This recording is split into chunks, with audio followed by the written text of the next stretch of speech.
Well, we made it. Bad Boss Confessional launched in July, and here we are wrapping up the year.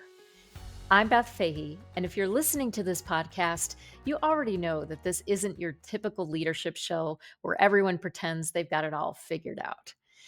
In these few months, we've created something different, a space where leaders could do something most people won't: tell the truth. We sat down with 20 incredible guests who confessed to the moments that keep them up at night, the firings that went sideways, the explosions in meetings, the times they micromanaged, people pleased, or just plain got it wrong.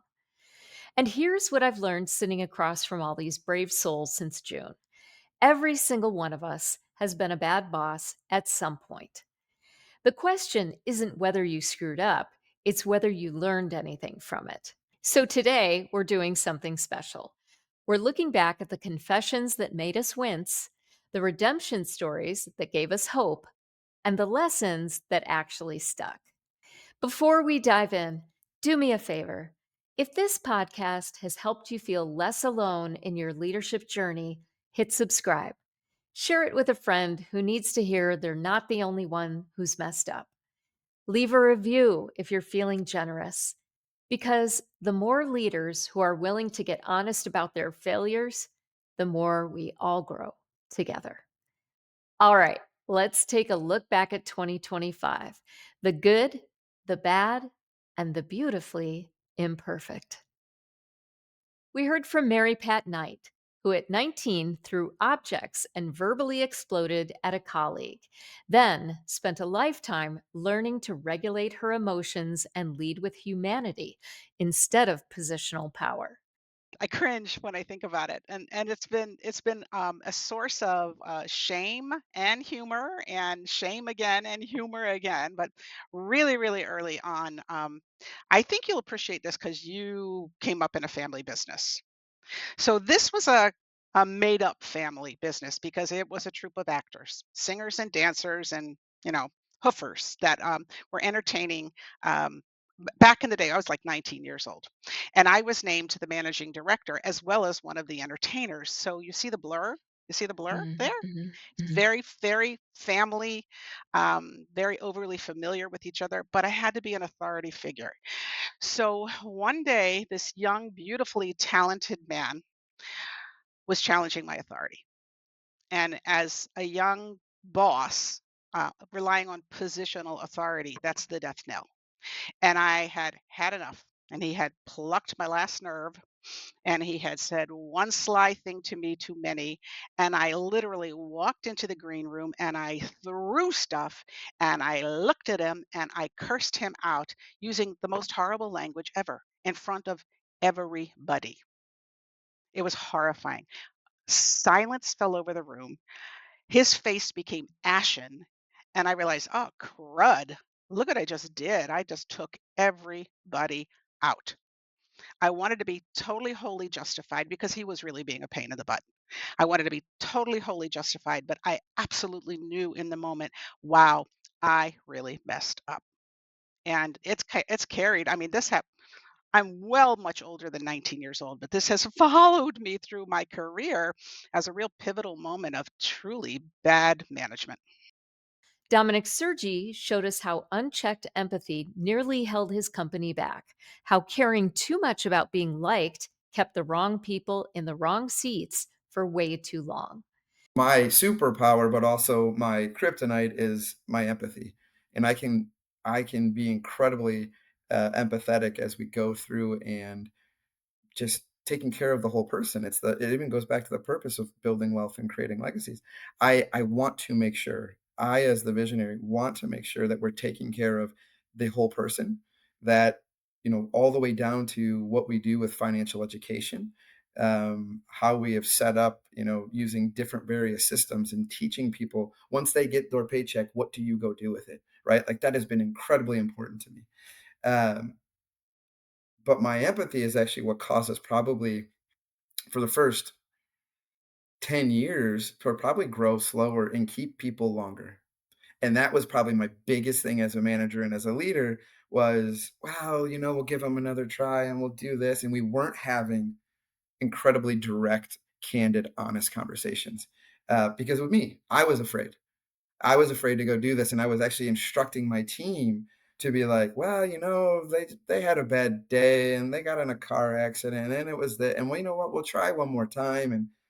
And then a light bulb clicked on, and it could have been from one of my EOS implementers, maybe someone here on the podcast.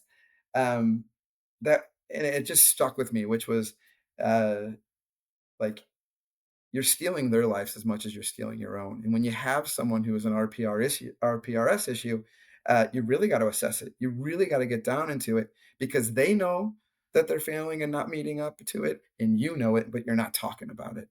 And 2, 3 years ago, we made, as an organization, a really conscious effort to go through and figure this out, be honest with one another, and not be jerks, but be really clear on our intention. And holy cow, has that opened up completely. You're seeing department heads, you're seeing people on our front lines actually have real conversations with one another when something's not working, or say, "You know what? Hey, I love you, but are we really doing the right thing?" And that has been incredible breath of fresh air, and it allows us to not politic. It allows us to move forward, and it gives everybody that ability to go do it. So that empathy was actually holding us back, and now it's giving us incredible power because the empathy is we need to do this for each other. We need to make sure that all the way through that the person that we're working alongside and the person that's their manager is being honest with one another. So that's been my biggest aha. Matt Haney gave us the gut punch story of a termination he handled so poorly during the pandemic that it changed the way he leads forever. 15 people let go with grace, and one that turned combative and cold. That's the one he can't forget. So I formed a unique relationship with the founder of that business who was no longer running the company. And she was older and an awesome woman in her own rights. She hired this person that I had to let go. She wasn't involved in the business when I had to let this woman go. But the woman that was let go and the original founder had a unique relationship, right? They had worked together forever. They were great friends. They had become good friends. And yes, there was that boss friend challenge, which happens.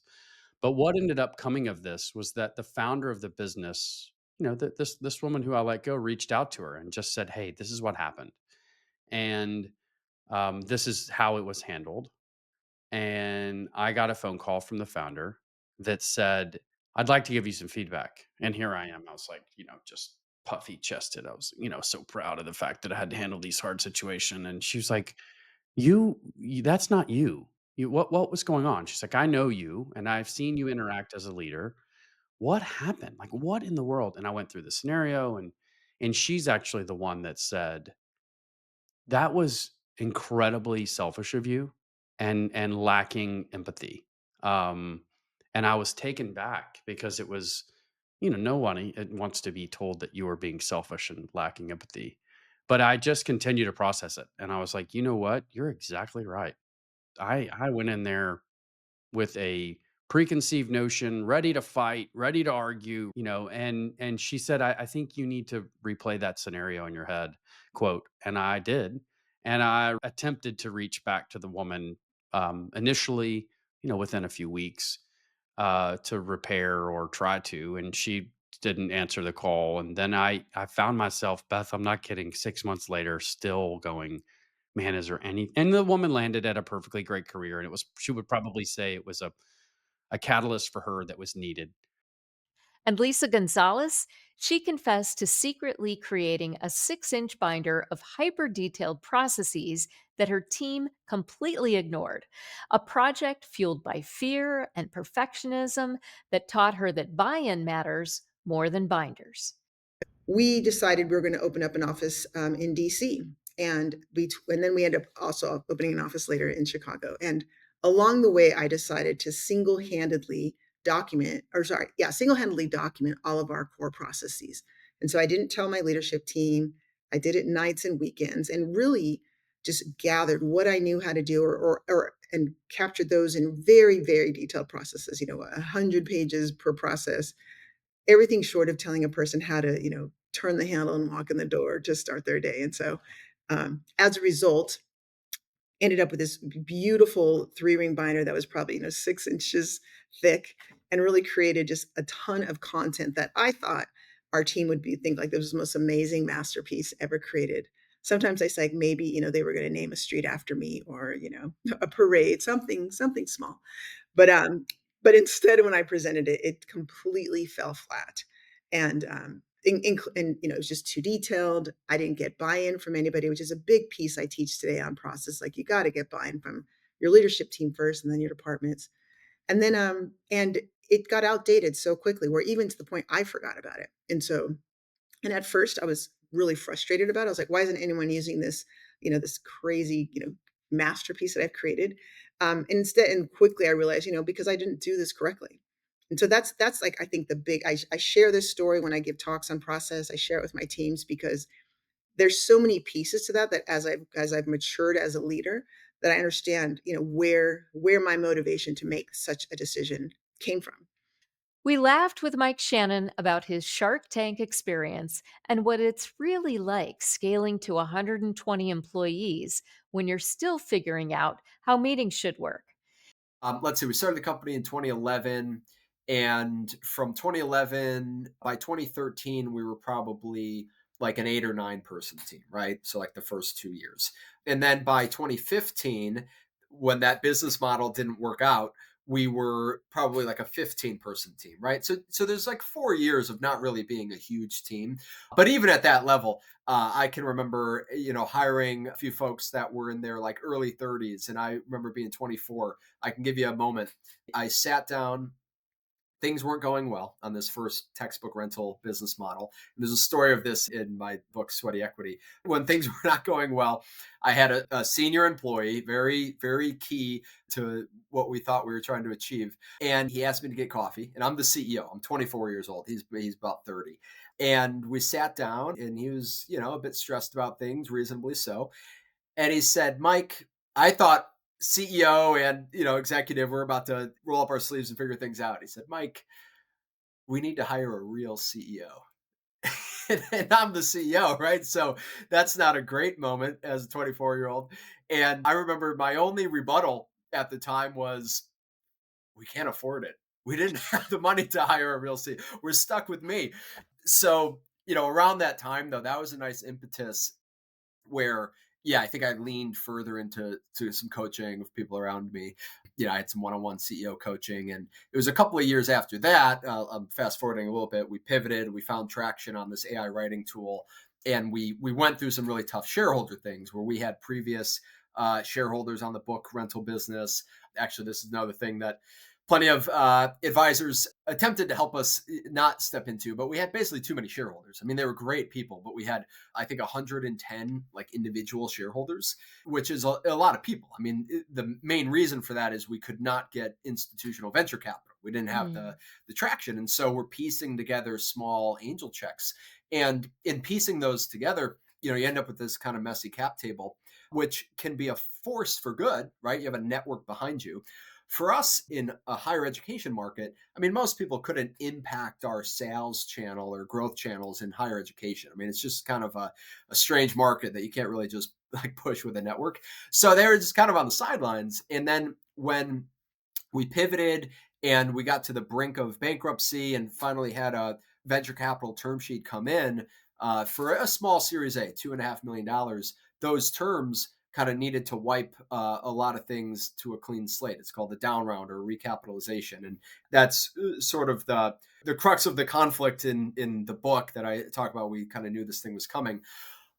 So when that happened, 110 or so like shareholders have to go through this recapitalization. You got to, reach out to somebody we admired, like a Mark Cuban, and say, hey, look, the share price has gone underwater. And so all these tough things that as a co-founder team, and there's a lot of like, young co-founder debates and uncertainty in there that we're figuring out. So when we get to the other side of that, and now we have something that's, getting traction we can build upon.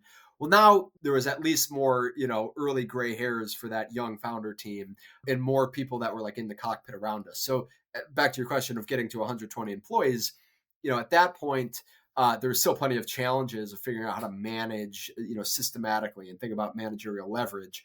But it wasn't like we were just right out the gates and then there's 120 employees. We'd gone through a lot of growing pains. We sat with Kathy Bresler as she wrestled with the impossible balance of being a visionary and operator, coach and boss, all while launching a community space days before COVID shut the world down. January 1 of 2020, I finally got the keys to this fabulous 4,000 square foot space. I was ready to go.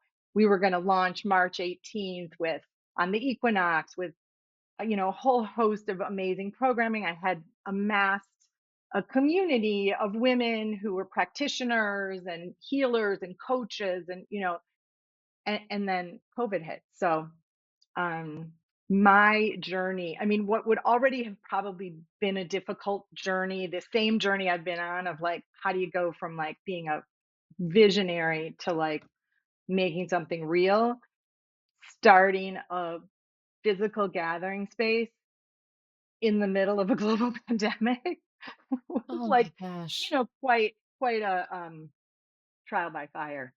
Wow. So I just have to ask, what did you do? We weren't allowed to leave our houses. No, I mean, So you've got this space is ready to go.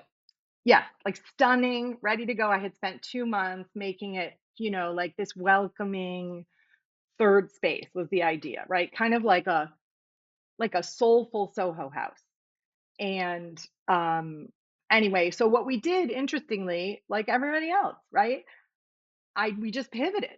So I had this community of practitioners and friends, and we just started offering everything online. So we did our first online program April 9th, and it was a sound healing and a journaling, and we just did all kinds of self-development, self-care, connection building programming that was our agenda anyway, right? It was what we were going to do in person. Everybody just banded together and started offering things online. But for me, and so the space sat empty. I actually hardly even came to the space during COVID because we hadn't even launched, right? Mhm. What made something an altar event was literally that I was on the Zoom saying Mm. hey, we're altar. And that was, exhausting and kind of a weird way to be, Yeah. branding, seeding what this was. John McMahon taught us that silence can speak louder than words. I oftentimes find myself stopping after I've asked a yes or no, or, for lack of a better way of describing it, a closed-ended question, which doesn't lead anywhere other than just silence, which isn't productive. At least that kind of silence isn't productive. And I'll stop and I'll just say, "Hey, I'm really sorry. I just asked a really boneheaded question because that led us right into the end of the alley. What I really want to know is why are we feeling this way or what's going on with us, and try to reframe it and just kind of recognize in the moment that I've just kind of backed myself into a corner, apologize for that, and try to recast the same question in a different way. And I think that has helped me be more intuitive with asking those open-ended curiosity-based questions from the get-go. Rhonda Myers reminded us that I am not enough isn't just a mantra, it's the foundation of authentic leadership. All this time I was like, you're just not enough. Why can't you figure this stuff out, Rhonda? Just work harder, put your head down. But in that moment, when I listed 6 big seats I was sitting in, I was like, Rhonda, come on. Even a superhero couldn't do that. No wonder you feel incompetent. You can't do 6 jobs. And just that moment, I could have been stoic, right? I could have been to my team like, I can get this done. We just need to, da da da da da da. Except Dave had challenged me in these quiet, respectful conversations to say, how are you going to show up? How are you going to show up? And what I know is if I want something from someone, I have to be willing to do it myself. I'm not great at asking for help. Like if there was a recovery program for people who don't like to ask for help, I probably should attend. Okay. Mhm. But I just leaned in and I was like, I feel like I'm not enough. Let me guess, Rhonda, eldest daughter? Eldest daughter, good call, Beth. Good call. Yeah. Here's what I know after these first few months of conversations. There's no such thing as a perfect boss, but there's absolutely bosses who get better. Bosses who own their mistakes, learn their triggers, ask better questions, and choose growth over comfort every single time. If you've been with us since July, thank you for taking this journey with us. If you're just discovering Bad Boss Confessional, welcome. You've got 6 months of honest conversations waiting for you. And if you've got your own bad boss moment you can't shake, that's exactly why this podcast exists.